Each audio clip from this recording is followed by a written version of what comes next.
ter coragem não é apenas algo que eu preciso ter para vencer alguma coisa. Eu preciso ter coragem para obedecer a Deus, a verdade é essa. E eu quero falar um pouquinho com você sobre isso.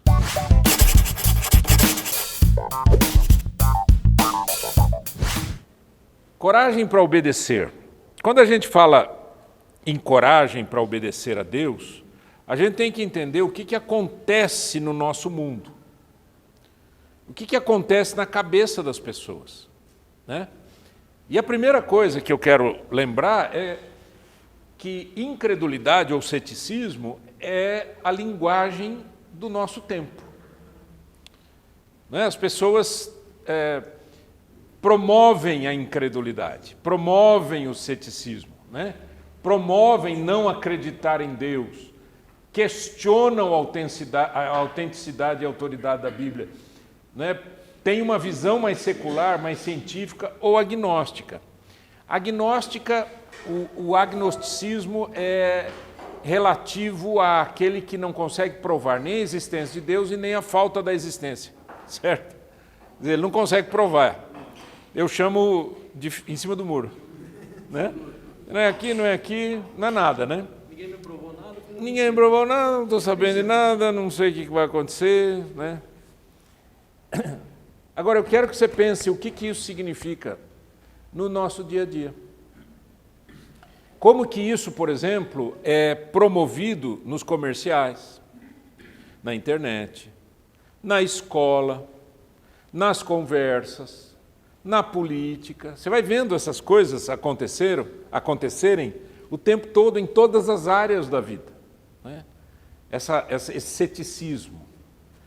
Graças a Deus, gente, eu vou dizer uma coisa para vocês, nós vivemos numa cidade que tem um número bem expressivo de cristãos, né? Tem muita gente que não crê em nada e tudo, tem, mas a gente tem um lugar, Curitiba é uma cidade com um número expressivo de cristãos, e isso faz toda a diferença, né? Então, às vezes, você não vê tanto alguma coisa porque você tem esta movimentação, né, de pessoas que creem andando por aí e ensinando, mostrando, né, em todas as áreas os cristãos estão, né, em todas as áreas.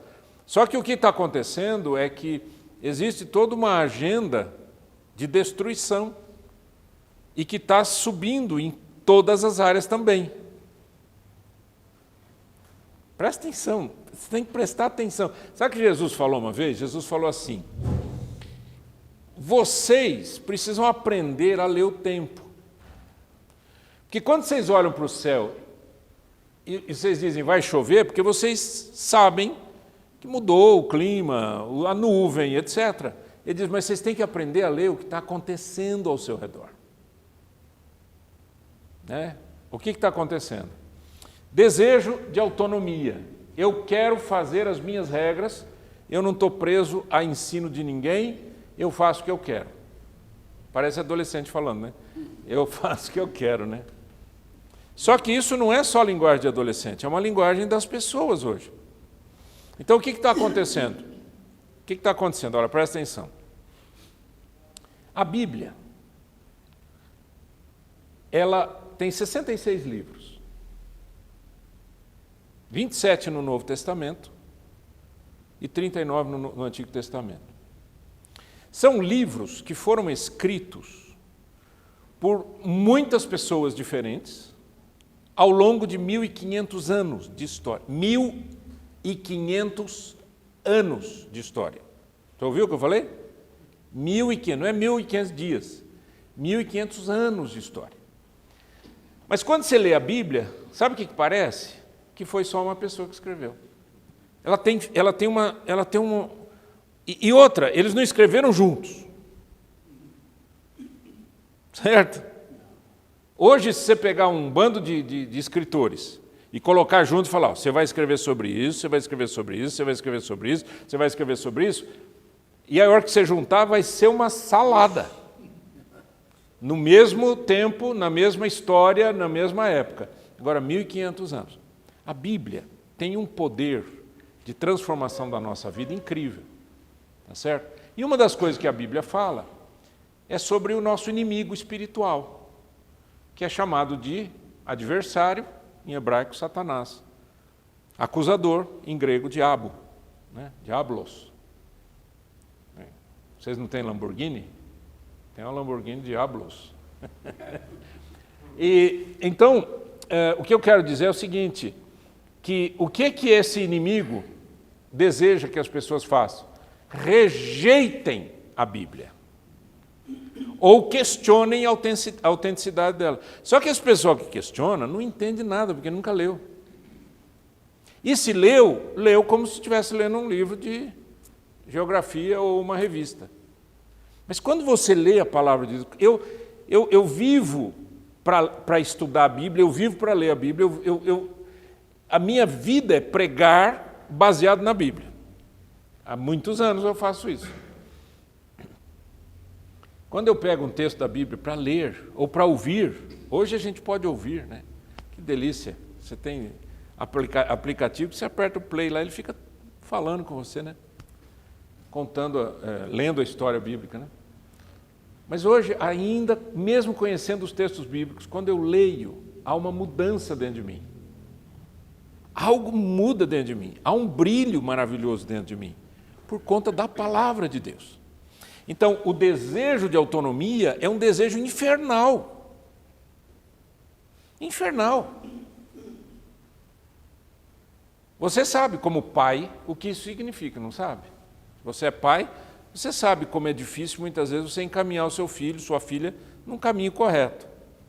Quando eles chegam e dizem assim, não, mas eu não aceito isso, não, mas eu não aceito aquilo, não, mas eu questiono isso, não, mas eu questiono aquilo. Daqui a pouco estão questionando você e questionando a sua autoridade. Então, não é verdade? Isso é um negócio sério.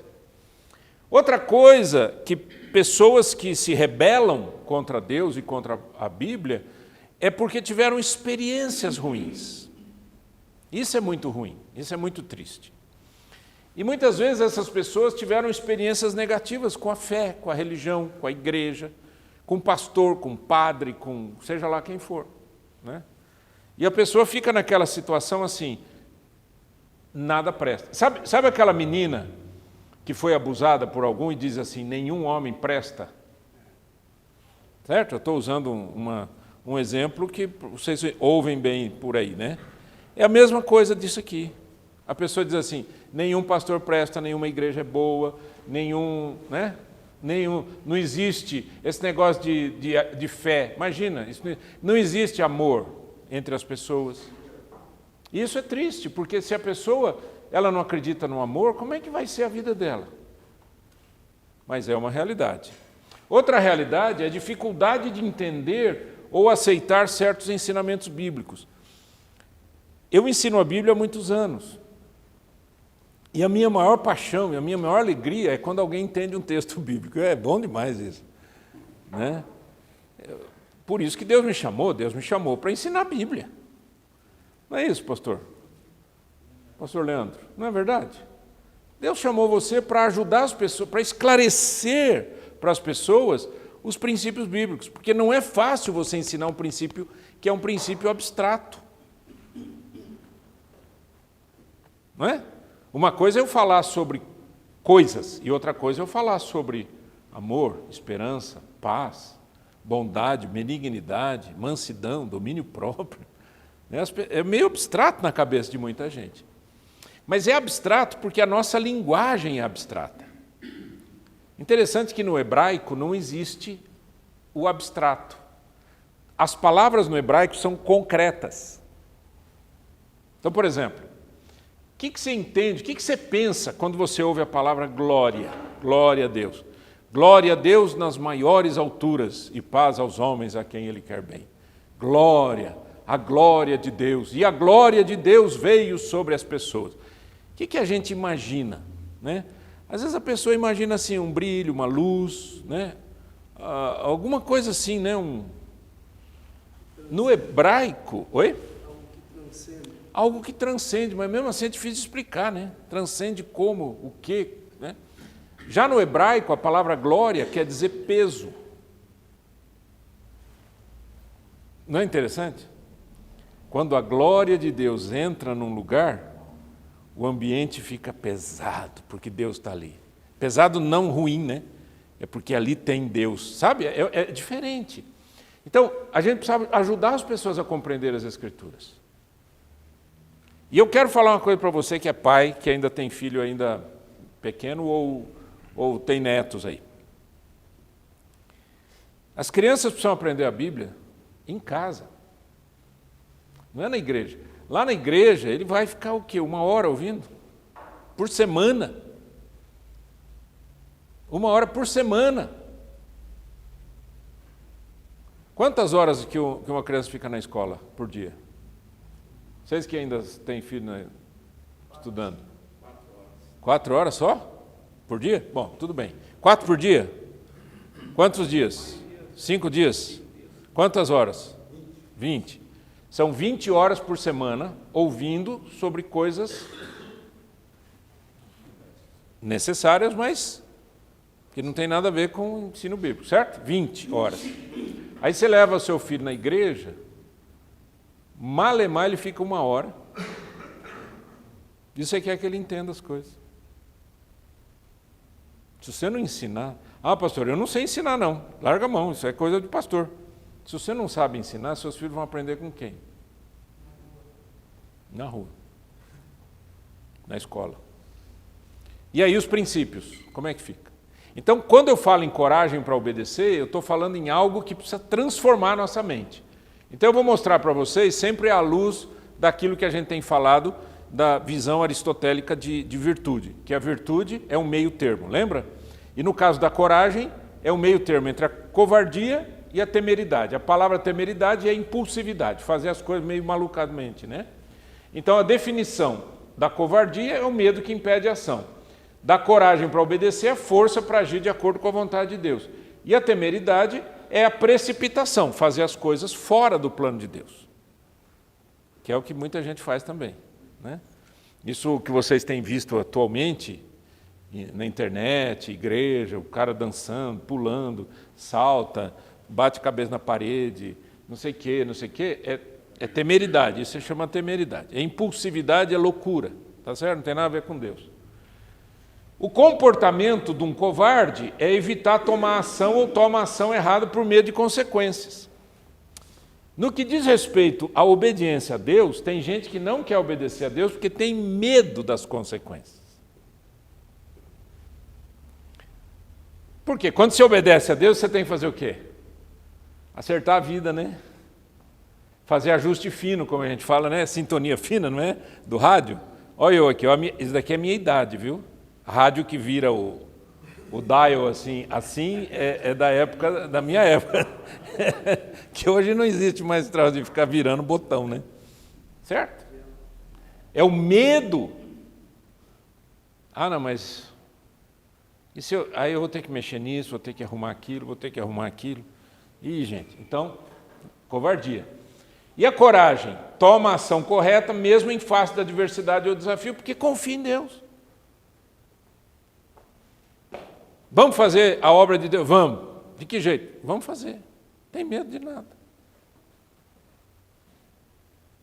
Na internet tem muita coisa boa, tem muita coisa ruim, tem muita coisa fake, tem muita coisa editada, tem um monte de coisa, né? Mas esses dias eu vi um vídeo de um menino que foi nesse America Got Talent, né? Aquela programa de calouros, né? Chamado Programa de Calouros Americano. E é um menino do Quênia, de 17 anos. Não sei se vocês viram, ele foi lá e ele disse, olha, eu tenho 17 anos, eu vim direto do Quênia, de Nairobi, para concorrer aqui, eu vim cantar. E eu tenho uma fundação em que eu ajudo as pessoas que estão sofrendo. 17 anos. Ok? Está ouvindo? Aí ele foi, pegou o microfone, começou a tocar música, ele cantou uma música que diz, grande é a tua fidelidade. O menino é cristão. Esses programas, toda vez que alguém canta bem, e o menino canta com uma voz linda, maravilhosa. Toda vez que alguém canta bem, não sei se vocês já viram esses programas, gente. Vocês ficam olhando para mim como se vocês nunca viram nada. Eu vi, senhora. Você viu? E E aí, então, quando o pessoal canta e tem voz boa, o auditório fica em pé, grita, né? Bate palma, faz a festa. Ele cantou um silêncio. Foi ovacionado depois. Mas um silêncio parecia uma igreja. Parecia uma igreja. E ele cantou: Great is your faithfulness. Grande é a tua fidelidade. E ele falou: eu recebi Jesus na minha vida. Ele cantando, a música fala sobre isso. Bom, muito bem.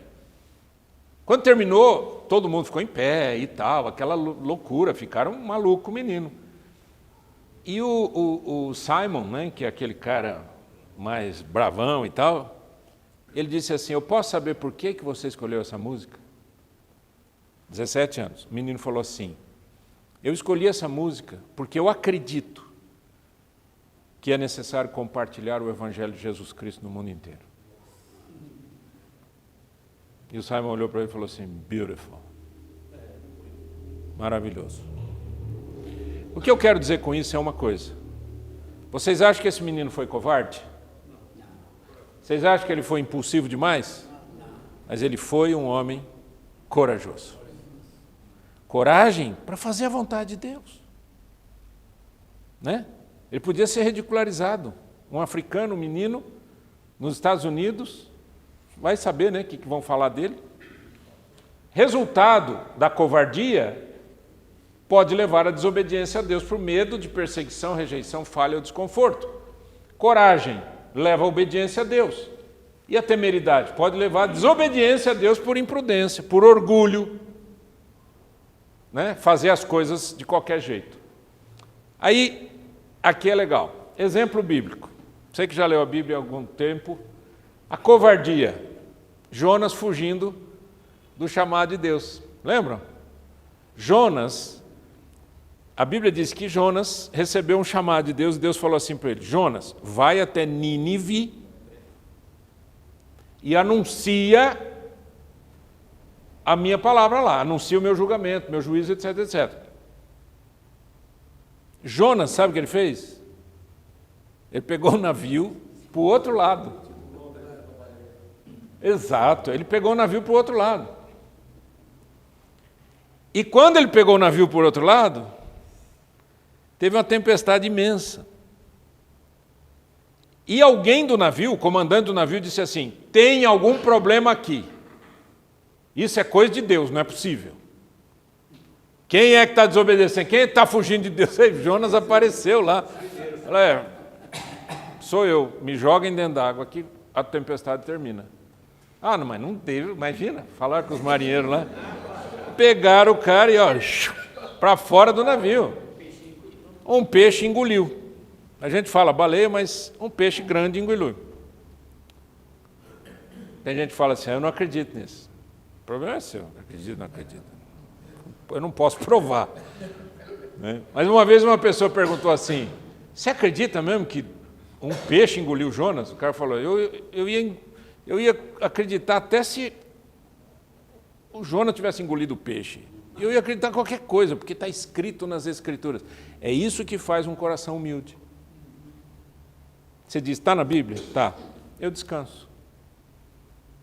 É um acontecimento, uma história bíblica que nos ensina alguma coisa muito importante. Mas Jonas fugiu. Depois acabou voltando, né, e pregando, e etc. Mas foi uma luta para Jonas. Coragem, Josué liderando os israelitas. Eu vou falar sobre isso. E temeridade, o filho pródigo, né? Tem gente que acha que pródigo é o filho que volta, né? Ou se arrepende. Pródigo é aquele que gasta.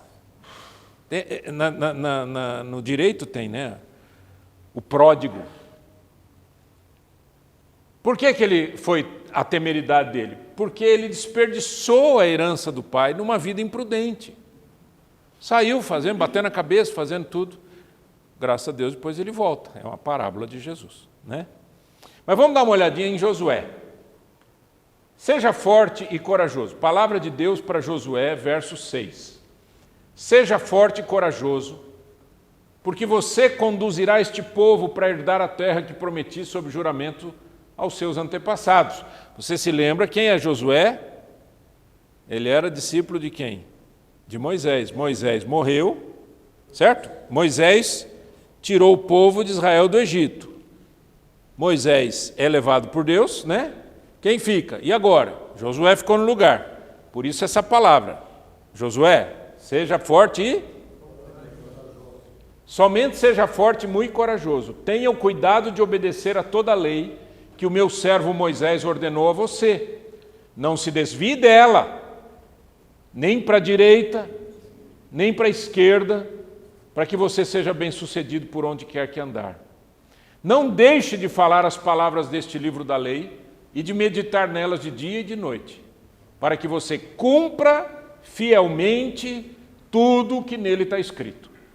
Só então os seus caminhos prosperarão e você será bem-sucedido. Não fui eu que ordenei a você? Seja forte e corajoso. Não se apavore, nem desanime, pois o Senhor, o seu Deus, estará com você por onde você andar. Incrível, né? Palavra boa, né? Agora, você percebeu uma coisa? Que em nenhum momento aqui ele está falando seja forte e corajoso para empunhar a espada, seja forte e corajoso para bater nos outros, seja forte e corajoso para destruir cidades. Seja forte e corajoso para fazer o que eu mandei.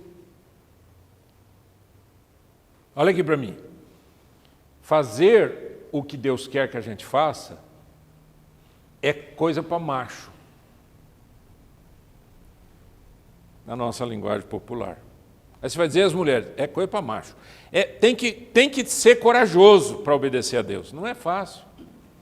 Não é fácil. Por quê? Porque o mundo inteiro caminha contrário. A gente se sente como um peixe nadando contra a correnteza, não é? Quando você fala assim, eu quero obedecer a Deus, é um peixe nadando contra a correnteza. A palavra coragem, eu peguei ali a pictografia do hebraico antigo. Aqui embaixo tem o hebraico que como é usado hoje, como o pessoal lê hoje, aquelas palavras, aquelas 3 letras ali, tá? Amatz. É ser forte, alerta, corajoso, bravo, resoluto, audacioso.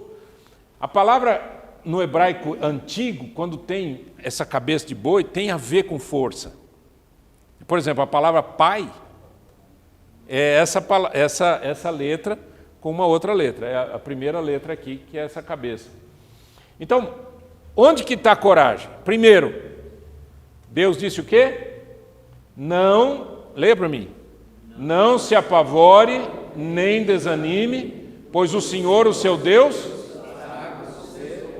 estará com você por onde você andar. Então, por que é que Josué pode ter coragem? Deus está dizendo, porque eu estou com você.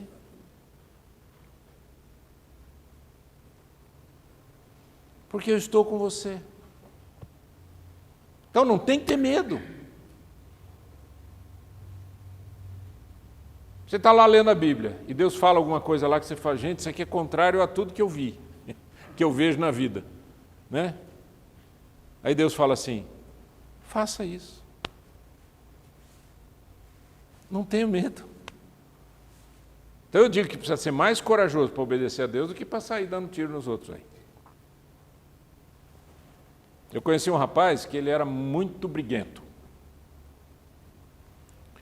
E ele era forte. O cara tinha uns braços fortes. Lutador. Mas briguento.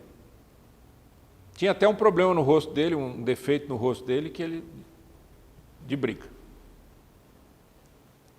E um dia a gente estava orando por ele. Ele começou a frequentar a igreja. A gente estava orando por ele. O que aconteceu? Se você conhece essa linguagem, ficou endemoniado. Ficou endemoniado. E o demônio começou a se manifestar na vida dele. E a gente ali orando. Estava eu, minha esposa, mais algumas pessoas orando por ele. E a minha esposa pegou no braço dele assim, como se... Imagina, vai segurar, que bração desse tamanho. Mas se segurou, ficou assim para orar, sabe? Assim, ficou do lado, pegou assim no braço dele e tal, não sei o quê. O demônio saiu. A hora que o demônio saiu, ele voltou assim, ele estava completamente tonto, né? Ele voltou assim. E ele viu assim, quem pegou no meu braço? A Vera falou, eu estava orando por você. Ele falou assim, nunca eu permito ninguém pegar no meu braço.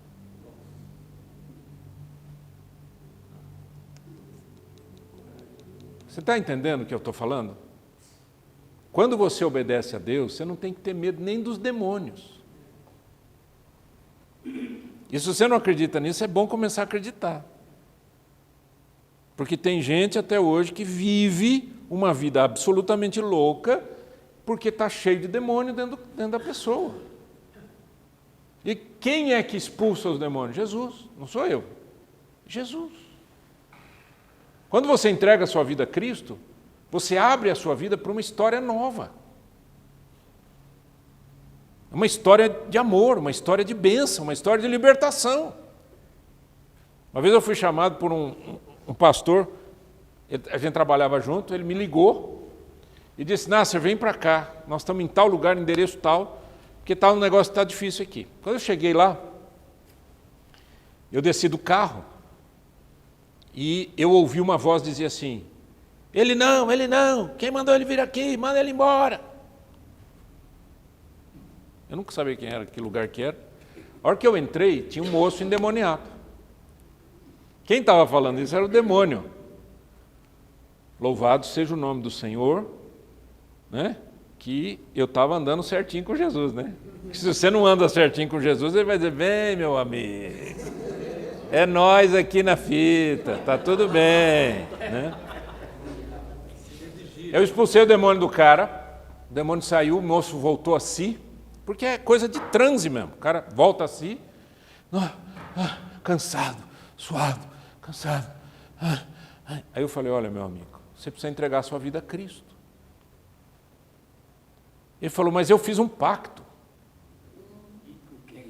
E eu falei: mas você quer romper esse pacto? Ele falou: não. Ficou endemoniado na hora. Eu expulsei de novo o demônio, olhei para o moço e falei assim: eu vou embora. Todo mundo aqui vai embora. Está todo mundo aqui expulsando demônio e esses demônios estão fazendo a gente de palhaço porque você não quer ficar livre. Então, se você não quer Jesus, fique com o seu pacto. E fui embora. Você vai dizer: nossa, falta de bondade. Que bondade. Não dá para empurrar macarrão cozido. Não tem solução, solucionar. Oi, exato. Sabe macarrão cozido? Você não empurra, né? Você tem que puxar, né? Mas o que eu quero dizer é: não dá para ajudar quem não quer ser ajudado. Agora, o que é que Josué está recebendo de Deus? Uma ordem. Josué, obedeça. Josué, cuidado, não se afaste nem para a direita, nem para a esquerda. Ele não está falando de política aqui. Ele está falando: qualquer desvio é perigoso. Anda certinho. Acerta a sua vida com Deus. É isso que Jesus, que o Senhor está falando. Então, só que Deus está falando: a sua coragem tem que ser baseada na minha presença. Número 2, ser forte e corajoso para ser líder. Lê comigo. Seja forte e corajoso, porque você conduzirá este povo para herdar a terra que prometi, sob juramento, aos seus antepassados. Aquela terra para onde Moisés estava tirando o povo do Egito e levando para a terra prometida, ali estava o Senhor dizendo: é para lá que eu vou levar vocês, mas eu quero você, homem corajoso, para liderar esse povo. E posso ser franco aqui? Está gravando. Vai para a internet. Posso ser franco? A coisa mais difícil do mundo é cuidar de gente. Mais fácil cuidar de ovelha, cachorro, gato. Cuidar de gente é muito difícil. Existem pessoas que são muito ingratas. Existem pessoas que você cuida, ajuda, abençoa, e a pessoa vira as costas para você, chuta você, cospe na tua cara. Então, liderar não é fácil, precisa ter muita força e coragem.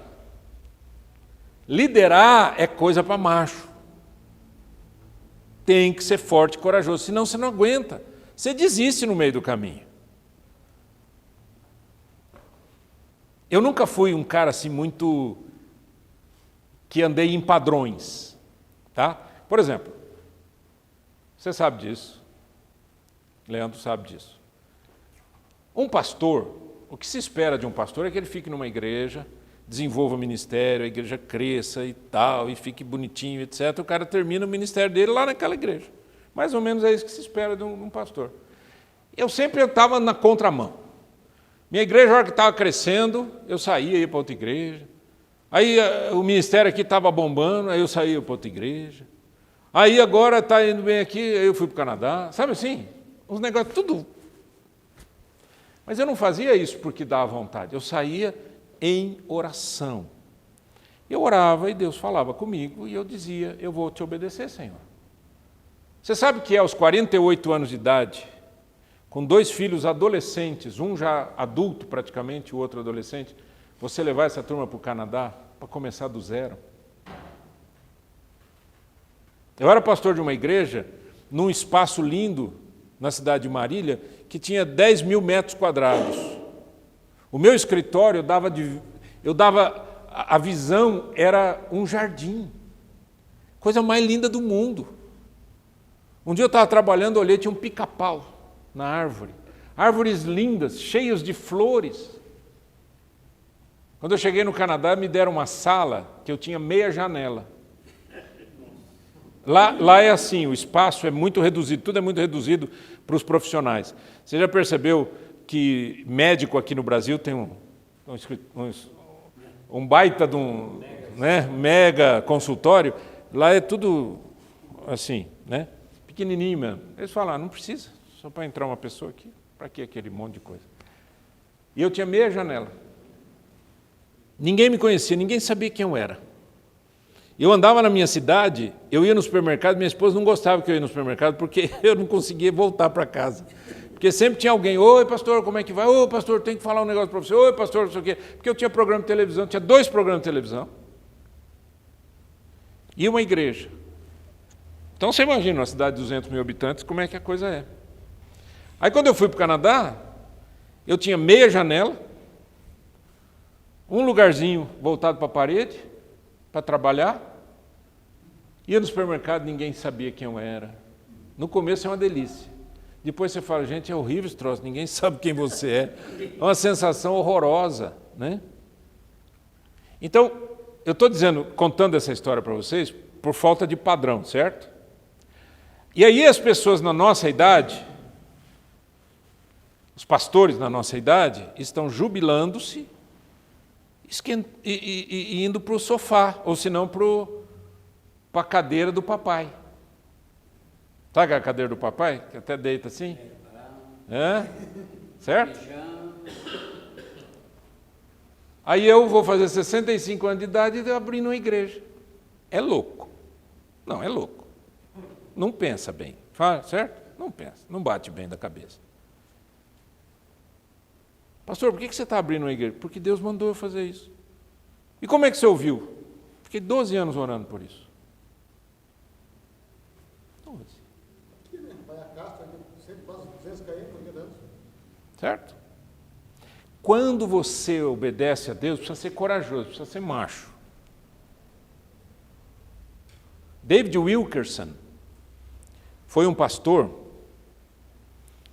Ele ficou muito conhecido no mundo inteiro por um livro chamado A Cruz e o Punhal. A Cruz e o Punhal era a história de um traficante de drogas que se converteu pelo ministério de David Wilkerson, nas ruas de Nova York. Okay? E esse cara chamava-se Nick Cruz, ele se converteu a Cristo e ele escreveu esse livro, que ele ficou entre a cruz e a espada, né? A cruz e o punhal, né? Bom, David Wilkerson fez um ministério maravilhoso junto aos drogaditos, aquela coisa toda, e aí chegou um momento que a idade bateu, ele estava na casa dele, falou, graças a Deus, vou aposentar, vou descansar, que bom, cuidar de planta, cuidar das minhas coisinhas. E ele estava orando e Deus falou para ele, volta para Nova York e abre uma igreja. Ele voltou para Nova York e abriu uma igreja. Sabe aonde? Num ex-teatro, não é Broadway, como é que chama mesmo? Exato. Square. Eu queria lembrar o nome da igreja. o nome da igreja. Bom, mas é ali naquela região dos teatros de Nova York. E ficou muitos anos lá cuidando e tudo, e acabou falecendo num acidente de automóvel, ele e a esposa. Precisa ser forte e corajoso para obedecer a Deus. Não é fácil, não é fácil. Mas qual que é a recompensa, né? Vamos ver daqui a pouco. Forte e corajoso para obedecer a Deus. Verso 7. Somente seja forte e muito corajoso, muito corajoso. Tenha o cuidado de obedecer a toda a lei que o meu servo Moisés ordenou a você.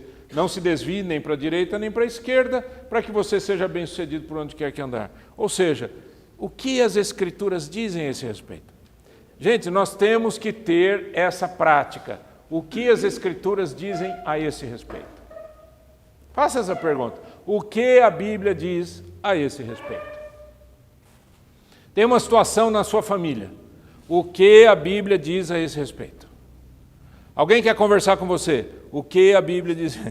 O que a Bíblia diz a esse respeito? Certo? Põe em prática. Ok? Forte e corajoso para compartilhar a palavra de Deus. Eu contei a história daquele menino, né? Não deixe de falar as palavras deste livro da lei e meditar nelas de dia e de noite, para que você cumpra fielmente tudo que nele está escrito. Olha que lindo isso. Não deixe de falar as palavras do livro. Muito bem, deixa eu explicar uma coisa para você aqui. Isso faz parte do aprendizado.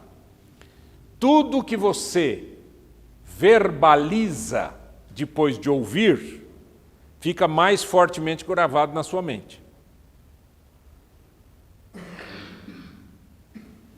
Certo? Você está estudando alguma coisa. Você está lendo um livro, vai. Nossa, que legal. Eu gosto de ler livro de filosofia, por exemplo. Alguém fala, né? Tem um amigo que ele fala, eu gosto muito de filosofia. Então você está lendo livro de filosofia, e aí, então, não sei o quê, e vê um filósofo, outro ensinamento, outro ensinamento. Se ele fechar o livro, olhar para a pessoa que está do lado dele e falar assim, eu li a respeito de Aristóteles, Aristóteles viveu no século IV antes de Cristo, ele teve uma experiência assim, ele escreveu Ética Nicomo, não sei o quê, o que acontece? Grava. Eu fazia isso com química. Eu tive um professor, contei hoje, né? Tive um professor que era muito bravo. Então, já no primeiro dia de aula, todo mundo tinha medo dele. Quando você tem medo de uma pessoa, você não aprende. Você morre de medo do cara. Então, tudo que ele fala, o cara ficava assim, congelado. Só que no primeiro dia de aula, ele falou assim, Antônio Carlos Nasser, chamada, né? Você é filho do Dibo? Eu falei, sou. Oh, eu conheci você quando você era pequenininho, carreguei você no colo, não sei o quê. Acabou meu medo. Certo? Acabou meu medo. Não é quem dera eu fizesse isso com todo mundo, mas fez comigo e deu certo. Acabou meu medo. Aí eu prestava atenção no que ele falava, e eu não estava prestando atenção nele, eu estava prestando atenção na matéria. Aí ele falava, pá, porque não sei o quê, porque os isótopos... Aí os meus amigos do meu lado ficavam assim, olhavam para mim e falavam assim, entendi nada. Espera um pouquinho que depois da aula eu te explico. Terminava a aula, entre o intervalo de uma aula para outra, eu chamava o pessoal e dizia, gente, o que ele disse foi isso, e foi isso. O que eu estava fazendo? Estudando. Eu estava assimilando. E eu assimilava de uma maneira tão incrível que aí alguns caras chegaram para mim e falaram, você viu um rapaz que falou assim, ô Nasser, na minha casa tem uma sala lá que tem uma lousa. Você não ensina para a gente química? Eu falei, ensino. Aí eu ia à tarde lá, tinha aula de manhã, e à tarde da aula de química. E aí o professor, e ele era terrível, ele dava umas férias, ele dava tarefa nas férias. Você tinha que, tipo assim, 100 equações para balancear, sabe assim? É coisa simples, né? E eu comecei a fazer aquele troço e fui indo, e Deus me deu graça, eu fui entendendo, e aí eu começava a balancear aquelas equações como não precisava escrever mais. Eu batia o olho numa equação, falava, aqui põe isso, e aqui põe isso, Eu comecei a fazer assim, minha cabeça ficou ótima. Por quê? Porque eu estava ensinando. Primeira prova. O cara era da antiga, ele escrevia na lousa, né? Questão 1, questão 2. Sem voltar para a classe, ele falou assim, Nácio. Eu falei, ai Jesus, o que eu fiz?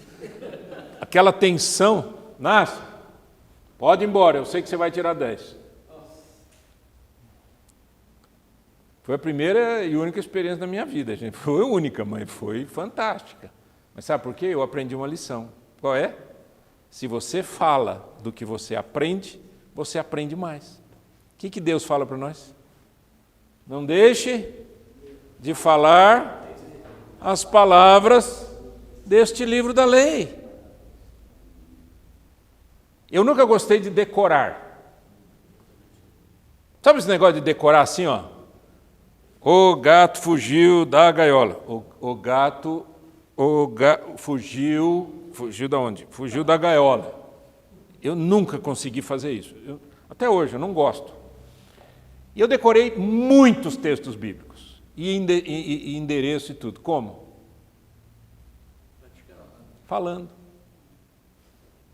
Às vezes eu estava pregando, igual agora, por exemplo, lembro uma coisa, lembro a outra, que eu não escrevi. Aí eu dizia assim, então, gente, como diz na Bíblia, lá em João, capítulo 14, versículo 6, eu sou o caminho, disse Jesus, eu sou o caminho, a verdade e a vida, e ninguém vem ao Pai senão por mim. Só que, vamos dizer, na primeira vez eu dizia assim, como diz na Bíblia, eu sou o caminho, e a verdade e a vida. E parava ali porque eu não lembrava o resto. Mas essa primeira parte já estava decorada, estava memorizada. E a melhor coisa na vida que você pode ter é a Bíblia aqui no coração. Aprende e não esquece o endereço. Não esquece mais. E sabe o que é a Bíblia aqui no coração? É que a hora que aperta o cinto, meu amigo, a hora que a corda aperta no teu pescoço, sabe do que você lembra? Você lembra daquilo que te dá esperança. Resultado, vamos terminar aqui? Eu peguei daqueles textos que a gente leu, do texto que a gente leu, eu peguei 2 vezes Deus falando isso. Olha que interessante. Ele diz lá, seja forte, corajoso, seja forte, corajoso, seja forte, corajoso. Primeiro, para que você seja bem-sucedido por onde quer que andar. Quem quer ser bem-sucedido na vida aqui? Levanta a mão. Eu quero. Então agora você já aprendeu a fórmula. Você quer ser bem-sucedido sem Deus? Você está louco. Malucou. 50 anos de formado, né? Não, é disso, né, que você foi? Turma de Marinha. Turma da Marinha. Ele trabalhou em submarino. Não foi? 50 anos depois, os amigos olham para ele e dizem, dá para você orar? Por quê? Por que perguntaram para ele? Oswaldo ali, que também foi de Marinha. Também da Marinha, Oswaldo, é verdade. Falou aquele dia para mim. Você está entendendo o que eu estou falando? Ou precisa explicar, precisa desenhar? Então, vamos continuar. Qual que é? Os caras falam assim, não, por favor, chega, pode parar. E dentro daquele texto, uma outra frase era, só então, quando ele fala, seja forte, corajoso, coloque em prática, fala dessa palavra, não desvie nem para a direita, nem para a esquerda, etc. Só então os seus caminhos prosperarão e você será bem-sucedido. Você está vendo qual é o resultado? É a coisa mais linda do mundo. O resultado é ser bem-sucedido, é ser próspero. E eu sempre digo, gente, que ser próspero não é ter dinheiro e ter dinheiro sobrando. Ser próspero é não faltar nada. Olha que coisa mais gostosa do mundo. Não faltar é uma bênção. Tem gente que fala assim, eu tenho que pagar boleto. Ué, você tem que pagar boleto, você comprou alguma coisa, né, jovem? Caramba! Ué, não é? O que é? Mandaram um boleto para sua casa voando? Ou você comprou alguma coisa, você fez alguma coisa, né? Se inscreveu na escola, pagar o carnê das crianças, né? Agora, o gostoso não é assim, nossa, eu estou cheio da grana. O gostoso é, não me falta dinheiro para pagar o carnê das crianças. Isso não é privilégio? Mas quando você anda com Deus, essas coisas acontecem. E Deus faz milagres. Vamos ficar em pé? Amém. Posso dizer uma coisa do meu coração, do fundo do meu coração para vocês? Gente, o Palavra de Homem nasceu para ajudar você a ser próspero, a ser abençoado, a ter uma família legal, a ter os filhos legais, uma bênção de família, ter paz. Outro dia eu estava dizendo isso para os meus filhos, que privilégio que nós temos, a gente senta à mesa, ninguém fica gritando, ninguém fica brigando, ninguém fica com inveja do irmão, ninguém está querendo, né, arrancar o pescoço do outro. Olha que privilégio. Senhor, muito obrigado por essa noite. E muito obrigado, Senhor, por tudo que aprendemos aqui. Queremos pôr em prática, em nome de Jesus. Queremos ser corajosos, fortes, resolutos, fiéis a Ti. Em nome de Jesus. Amém.